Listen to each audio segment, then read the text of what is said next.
ఉప్పల్ బాలు. అతను చూడగానే అందరూ చెక్కగాడు, వీడు ఆడనా మొగనా, అన్నాని పిలవాలా అక్కాని పిలవాలా అని ఫన్నీగా మాట్లాడుకుంటారు. అలా ఫన్నీగా కనపడడానికి ఆ వేషం వెనుక ఉన్న బాధ గురించి ఎవ్వరూ ఆలోచించరు.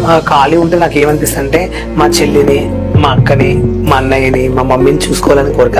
నాకు 24 గంటలు నేను సంపాదించిన ప్రతి రూపాయి వాళ్ళకే చెందాలి, వాళ్ళే మంచిగా ఉండాలి, నా వల్ల వాళ్ళ మంచి అన్నం తినాలి అని నాకు ఒక ఫీలింగ్. ఎందుకంటే మా ఊళ్ళో మాకు పొలాలు లేవు, ప్లాట్లు లేవు, తినడానికి మాకు ఇప్పుడు చనిపోతే పెట్టడానికి పొలం ఒక జాగా 10 ఎకరం భూమి కూడా లేదు మాకు.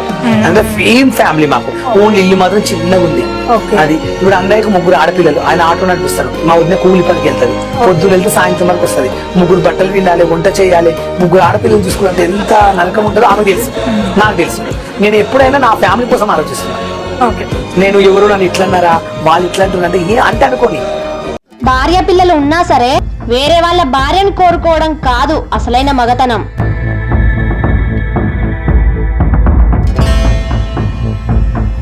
అటు కుటుంబం కోసం ఆలోచిస్తూ తనను ఎవ్వరేమన్నా పట్టించుకోకుండా తన పని తను చేసుకోవడమే నిజమైన మగతనం. అమ్మ గురించి, అక్క చెల్లెల గురించి ఎవ్వరైనా మాట్లాడతారు. వదిన కష్టం గురించి, అన్న పిల్లల గురించి ఎవ్వరూ మాట్లాడరు.